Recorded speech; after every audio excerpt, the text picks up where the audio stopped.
Kalau kita melihat sejarah tentang Rasul, Rasul ini luar biasa sekali. Kenapa saya bilang luar biasa? Karena sebelum menjadi Rasul, Rasul dikenal sebagai pedagang yang luar biasa, pedagang yang hebat. Bahkan saking hebatnya beliau berdagang, beliau mendapatkan gelar Al-Amin. Lalu bagaimana dengan kita? Insya Allah pada materi kali ini saya akan membahas tentang hal-hal yang saya pahami selama saya terjun di dunia UMKM.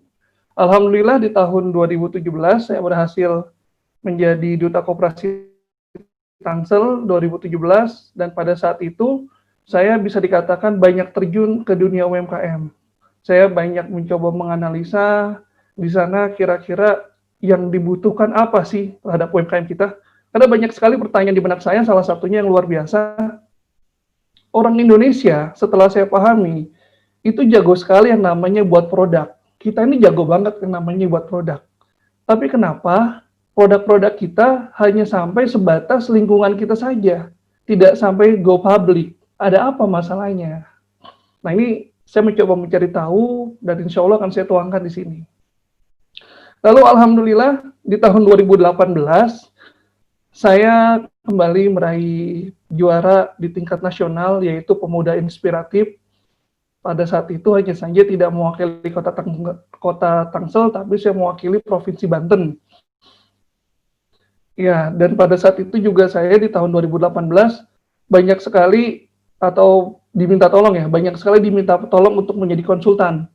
Jadi saya dari tahun 2017 sampai saat ini bisa dikatakan saya ini konsultan bisnis untuk skala UMKM. Jadi jika ada Bapak Ibu yang mau pengembangan produknya atau ingin tahu bagaimana cara buat punya usaha, nah itu bisa sharing sama saya. Insya Allah saya bisa terus by WhatsApp atau by Zoom. Baik Bapak Ibu, sekarang yang perlu dipahami tentang usaha mikro, kecil, dan menengah. Mikro, kecil, dan menengah. Itu kalau bicara tentang undang-undang, itu acuannya ada pada omset. Omsetnya 50 juta dan laba bersihnya 300 juta. Itu dikatakan mikro. Lalu kecil, itu kekayaan bersihnya 50 juta. Pendapatan setahun minimal 300 juta, maksimal 2,5 miliar. Nah, kekayaannya 500, kalau menengah, itu kekayaannya 500 juta sampai 10 miliar, dan pendapatan setahunnya 2, miliar ke atas. Nah, jika bicara tentang usaha kita, posisi kita ada di mana? Posisi kita, banyakkan kita masih ada di tahap mikro. Nah, sebenarnya UMKM itu yang seperti apa sih? Ini yang kadang menjadi pertanyaan lucu bagi saya pribadi. Apakah UMKM itu adalah mereka yang membuat produk? Atau apakah UMKM itu adalah mereka yang menjual produk? Nah, akhirnya setelah saya coba diskusi sama teman-teman, mungkin kalau misalkan saya salah, coba tolong diluruskan. UMKM itu adalah kita yang melakukan usaha atau jual beli produk. Jadi jika kita mampu membuat produk, lalu kita menjualnya, nah kita pelaku UMKM, kita UMKM. Tapi kita juga bisa disebut UMKM ketika kita tidak buat produk itu. Produknya dari orang lain, nah lalu kita menjualnya, kita juga termasuk UMKM. Itu salah satunya. Jadi kalau misalkan Bu Susi punya reseller, nah reseller Bu Susi itu bisa disebut sebagai UMKM, karena dia menjual produk. Meskipun yang buat itu adalah Bu Susi. Level UMKM. Nah, ini kita bicara level nih. Level UMKM. Yang pertama itu ada di level pedagang. Pedagang ini yang ada di benaknya hanya satu, untung. Bagaimana supaya kita setiap hari itu bakal dapat untung? Untung, hanya untung yang difikirkan. Sehingga dagangannya bisa dikatakan itu-itu saja. Dia tidak berpikir untuk bagaimana untuk mengembangkan usahanya. Ini adalah mental-mental pedagang. Lalu dari level pedagang, kembali lagi naik kelas. Pengusaha. Pengusaha ini adalah pedagang yang memikirkan berkembangnya usaha. Bukan untung dulu, tapi berkembang dulu. Bagaimana caranya supaya dari punya satu usaha jadi punya dua usaha. Bagaimana dari punya 2 usaha, bisa punya 3 usaha. Nah, ini adalah pengusaha. Pengusaha yang ada di benaknya hanyalah satu, berkembang. Lalu di tingkatan paling atas adalah pebisnis. Pebisnis ini adalah orang yang memiliki banyak usaha, yang dimana setiap usahanya itu ada manajer-manajer yang mengatur usahanya. Ini pebisnis. Kita tidak akan pernah menjadi seorang pebisnis kalau kita tidak menjadi pedagang. Gitu. Jadi semua awal mulanya harus memang dari berdagang. Nah, hanya saja yang harus ada di benak kita adalah berkembang, bukan hanya sekedar untung, tapi berkembang. Kalau berkembang, udah pasti untung. Tapi kalau hanya sekedar untung, belum tentu berkembang. Lalu, ini salah satu teori saya coba nalarkan. Maksudnya, saya coba resapi, renungi, dan insya Allah kita ada di antara ini. Ini pengusaha itu ada 3 tipe. Ada mereka yang dilahirkan. Mereka yang dilahirkan adalah orang tuanya itu udah pengusaha. Maka otomatis anaknya akan menjadi seorang pengusaha. Bicara modal, dia tinggal minta. Bapak, saya mau punya usaha ini, baru mau mulai. 20 juta, 30 juta mungkin mudah. Karena memang orang tuanya selalu menginginkan anaknya menjadi seorang pengusaha. Lalu ada yang diciptakan. Yang diciptakan ini adalah orang yang latar belakangnya tidak ada orang tuanya seorang pengusaha. Orang tuanya pegawai biasa. Lalu dia menciptakan di dalam diri dia untuk berusaha menjadi seorang pengusaha. Mungkin dia yang lebih kerja keras dibanding yang lain. Kenapa? Karena dia belajar. Dari pendapatannya cuma 1.000, naik jadi puluhan ribu, jatuh lagi, bangun lagi, jatuh lagi, bangun lagi, sampai akhirnya bisa berhasil. Nah, inilah pengusaha-pengusaha yang diciptakan. Nah, namun yang ketiga, ada pengusaha yang menjadi usaha karena keadaan. Ini yang sedih kalau menurut saya. Dia tidak pernah kepikiran sama sekali untuk berusaha, untuk punya usaha, tidak pernah kepikiran sekali. Yang ada di benak dia hanyalah bekerja dan bekerja, sehingga ada satu keadaan yang mungkin sekarang banyak ditemui di pandemi ini, PHK massal, dan akhirnya mau nggak mau dia harus punya usaha, mau nggak mau, karena buat cari pekerjaan mungkin agak susah. Nah, ini adalah pengusaha yang dibentuk dari keadaan. Nah, dari keadaan ini yang banyak saya temui, kebanyakan mereka bingung, usaha apa dengan modal sekian yang bisa jalankan, bagaimana awal mulanya buat berjalankan usaha. Nah, ini.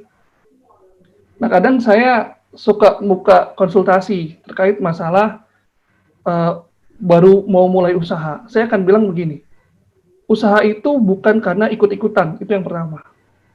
Usaha itu nggak bisa kita lihat, dia bagus jualan sambal, terus saya ikut-ikutan. Udah jualan bakso, terus saya ikut-ikutan. Usaha nggak bisa seperti itu. Kita harus melihat kemampuan apa, keinginan apa, atau kelebihan apa yang ada dalam diri kita. Itu yang kita fokuskan kembangkan untuk menjadi usaha. Saya lebih ke arah sana. Lalu, dan ini adalah salah satu digital marketing konsep DMC kalau saya nyebutnya. Ini adalah salah satu strategi pemasaran yang selama ini saya gunakan. Yang pertama, adanya traffic. Pengunjung, status, atau postingan Anda. Ini kita udah masuk ke dalam promosi ya. Jadi kalau misalkan bicara promosi itu bukanlah jualan. Tapi promosi itu adalah pengenalan produk. Bagaimana cara kita mengenalkan produk kita kepada orang lain, itu adalah promosi. Bukan fokus pada jualan. Nah, dalam promosi di era digital ini ada istilahnya traffic, pengunjung, status, postingan Anda. Lalu yang kedua, adanya engagement, atau Anda yang telah terhubung dengan orang lain. Jadi kalau misalkan Bapak Ibu pasti pakai WhatsApp ya, ada istilahnya WhatsApp Story, ya, ada istilahnya WhatsApp Story. Kalau Bapak Ibu update status di sana, itu nanti 1 jam dilihat di WhatsApp Story-nya, itu ada angka di bawah yang mata, ada berapa orang yang melihat, 100 orang, 200 orang. Nah, ini traffic nih. Ini traffic, orang yang melihat postingan kita. Lalu engagement, ini adalah orang yang menanyakan itu apa dari yang postingan kita. Lalu ada lagi setelah itu adalah tawar-menawar atau menanyakan terkait masalah produk atau masalah status. Jadi kalau misalkan kita bagaimana sih cara pemasaran digital, cukup gampang. Ambil HP, buka WhatsApp, WhatsApp Story, langsung update.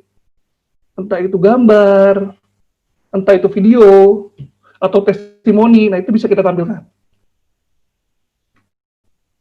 Seperti ini, yang kita harus bicarakan tentang konten, tentang gambar, audio, atau video. Lalu ada advertising, iklan. Nah, jadi kadang sudah tidak zaman lagi kalau kita itu promosinya nyepam. Kita broadcastin satu-satu, kita WhatsApp satu-satu, kita kasih gambar kita jual harga kita. Nah, itu justru malah mengganggu orang lain. Oke, kita akan dikenal sama yang lain, tapi dikenalnya dengan istilah spam. Oh, dia suka nyepam nih.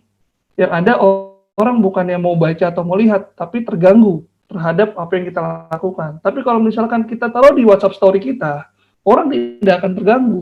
Yang ada orang akan penasaran. Entah itu ini gambar apa sih? Ini gambar apa sih? Oh, ini suara apa? Atau ini video apa sih? Gitu. Ketika ada rasa penasaran seseorang, dia pasti akan bertanya, ini apa? Ini apa? Dan itu adalah salah satu prospekan kita. Kalau misalkan baru banyak ditanya-tanya aja, jangan khawatir. Karena insya Allah, orang yang bertanya tentang dagangan kita saat ini adalah orang yang akan membeli dagangan kita di kemudian hari.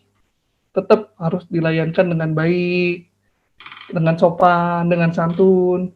Karena memang prinsip dari seorang pedagang harusnya bukanlah sekedar keuntungan. Tapi kalau kita melihat Rasul bagaimana Rasul berdagang dan bagaimana beliau sampai mendapatkan gelar Al-Amin, salah satunya karena beliau jujur, tutur katanya lembut, sehingga orang banyak yang mau beli sama beliau. Bukan karena masalah produk, tapi karena masalah etika atau kepribadian dari beliau sendiri.